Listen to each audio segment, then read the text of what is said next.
بانی P T I اور بشرا be be کی توشہ خانہ کے نئے ریفرنس میں گرفتاری کے خلاف درخواست، اسلام آباد ہائی کورٹ نے نیب کو نوٹس جاری کر دیا، 8 اگست تک جواب طلب۔ بانی پی ٹی آئی کے خلاف پرانے ریفرنس میں چارج شیٹ عدالت کے سامنے پیش، وکیل نے کہا پہلے توشہ خانہ میں سزا ہو چکی، اسی پر اب نیا کیس بنا دیا گیا۔ پہلی سزا کی فرد جرم میں تمام 108 تحائف کا ذکر کیا گیا۔ جسٹس گل حسن اورنگزیب بولے وہ کیس گراف جیولری کی حد تک تھا، نیب نے پہلے بھی جیولری سیٹ مانگا تھا، آپ نے نہیں دیا، اب بھی آپ تحائف پیش نہیں کر رہے۔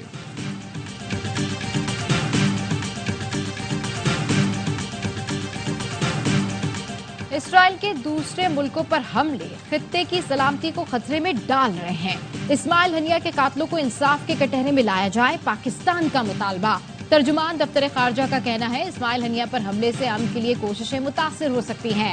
پارا چنار پر ایرانی بیان غیر ضروری ہے، وزارت داخلہ اس پر کام کر رہی ہے۔ پاکستان کو خطے میں ہونے والی تبدیلیوں پر تحفظات ہیں۔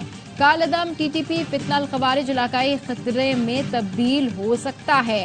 افغان سرزمین کو پاکستان کے خلاف استعمال کیا جا رہا ہے، افغان عبوری حکومت فتنہ الخوارج کے خلاف کارروائی کرے۔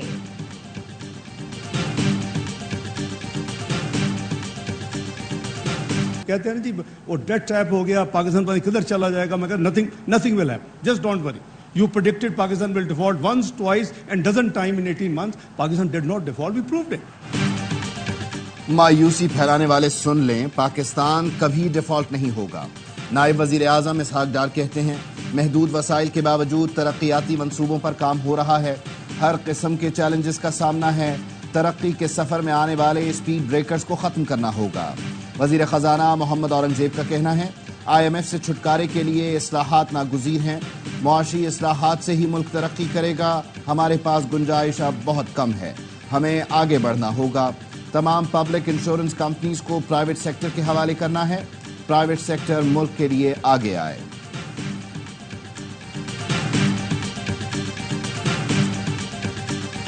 Promoting our capacity to produce more in agriculture items which are great demand in China, can then export to China, meeting Chinese requirements in terms of quality, every sense of your demand.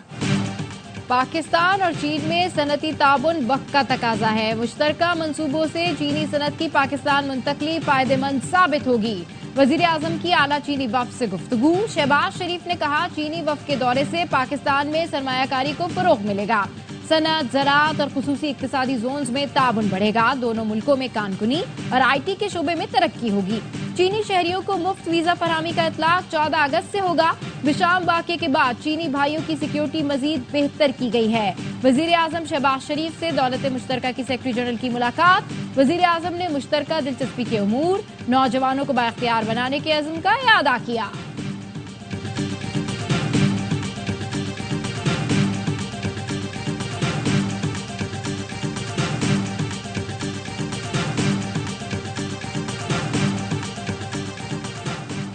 Supreme court کا chief justice کی سربراہی میں larger شریعت appellate bench کی تشکیل کا فیصلہ، 5 رکنی اپیلیٹ بینچ میں جسٹس نعیم اختر افغان، جسٹس شاہد بلال حسن، ڈاکٹر خالد مسعود اور ڈاکٹر قبلہ ایاز شامل ہوں گے۔ اپیلیٹ بینچ 5 اگست سے مقدمات کی سماعت کرے گا۔ ارشد شریف قتل کیس کے از خود نوٹس سماعت کے لیے 5 رکنی لارجر بینچ تشکیل، جسٹس جمال مندوکیل کی سربراہی میں بینچ ججوں کی دستیابی پر کیس کی سماعت کرے گا۔ دیگر ججوں جسٹس محمد علی مظہر، جسٹس عائشہ ملک، جسٹس حسن اظہر رضوی اور جسٹس اطہر اللہ شامل ہیں۔ چیف جسٹس 3 رکنی بینچ برقرار رکھنے کے حق میں تھے۔ جسٹس منصور علی شاہ اور جسٹس منیب اختر نے 5 رکنی بینچ تشکیل دینے کی رائے دی۔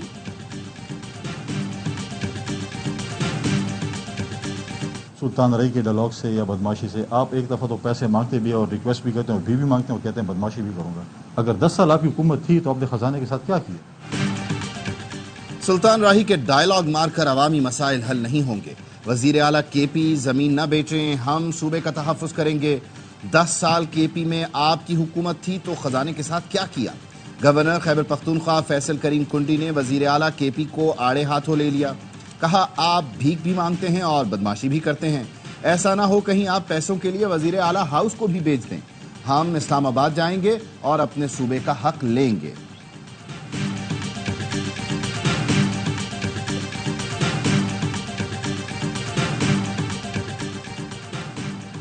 سندھ حکومت کا کمرشل گاڑیوں کی ڈیجیٹلائزیشن اور آٹومیشن کا فیصلہ، سینئر صوبائی وزیر شرجیل انعام میمن کہتے ہیں محکمے کو پروونشل ٹرانسپورٹ اتھارٹی سے سافٹ ویئر کے ذریعے منسلک کیا جا رہا ہے، روٹ پرمٹس اور رینیول کے نظام کو آن لائن کیا جا رہا ہے، ٹرانسپورٹ سے متعلق عوامی شکایتی مرکز بھی جلد قائم کیا جائے گا۔ صادق آباد میں شہید ہونے والے سب انسپکٹر سمیت 4 اہلکاروں کی نماز جنازہ ادا کر دی گئی۔ آئی جی پنجاب کا کہنا ہے پولیس افسر اور جوانوں نے عوام کے جان و مال کے تحفظ کے لیے جان قربان کی۔ پولیس کچے کے ڈاکوؤں اور شرپسند عناصر کو کیفر کردار تک پہنچائے گی۔ کچے میں پولیس مقابلوں کے مقدمات درج۔ ٹی ایل پی کی جانب سے چکوال کے صحافی کو دھمکیاں دینے پر human rights commission of Pakistan کا اظہار تشویش۔ سماجی رابطے کی ویب سائٹ پر جاری بیان میں کہا حکومت ایسے واقعات کا نوٹس لے کر دھمکیاں دینے والوں کے خلاف فوری کارروائی کرے، کسی بھی صحافی کو اپنے فرائض کی انجام دہی میں رکاوٹ نہیں ہونی چاہیے۔ حکومت protection of journalist and media persons act کے تحت کارروائی کرے۔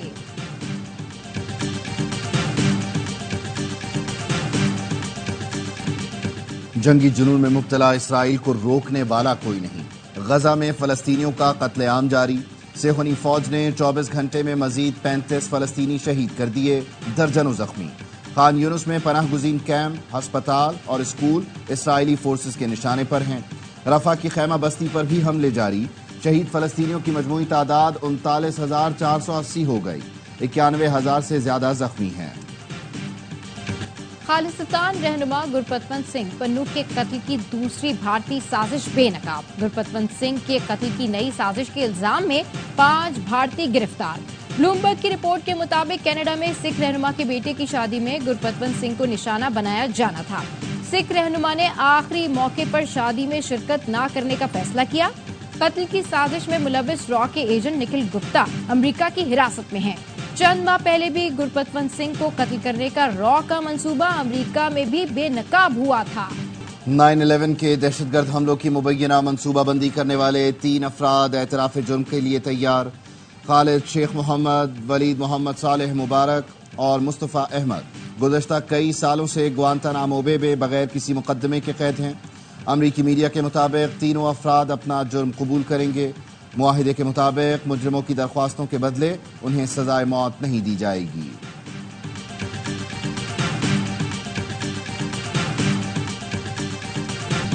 ایشین انڈر 18 والی بال چیمپئن شپ میں پاکستان کی ایک اور فتح، سپر 8 مرحلے میں چائنیز تائپے کو 3-1 سے پچاڑ دیا۔ قومی ٹیم کا سیمی فائنل میں رسائی کا امکان روشن، کل جاپان سے مقابلہ ہوگا۔ پیرس اولمپکس میں خواتین باکسنگ مقابلوں میں تنازع، ٹرانسجینڈر باکسر کو خواتین کے مقابلوں میں شامل کرنا خطرناک قرار۔ الجزائر کی ٹرانسجینڈر باکسر ایمان خلیف نے اٹالین حریف کی ناک توڑ دی، صرف 46 سیکنڈ میں ہرا دیا۔ اٹلی کی وزیر اعظم نے انٹرنیشنل اولمپک ایسوسی ایشن کو ٹرانسجینڈر باکسر کو اجازت دینے پر سخت تنقید کی۔ وہ آیا، نشانہ لگایا، میڈل لیا اور چل دیا۔ ترکی کے شوٹر کے اولمپکس میں چرچے، یوسف نے مقابلے میں آنکھوں پر خصوصی لینس لگائے، نہ ہی کان پر سیفٹی گیئرز پہنے، ایک ہاتھ جیب میں، دوسرے سے شاندار نشانہ لگایا اور ترکی کو چاندی کا میڈل جتوا دیا۔ پیرس اولمپکس میں چین 11 طلائی تمغوں کے ساتھ سر فہرست۔ اولمپکس مقابلے دیکھیے اے اسپورٹس اور ARY ایپ پر براہ راست۔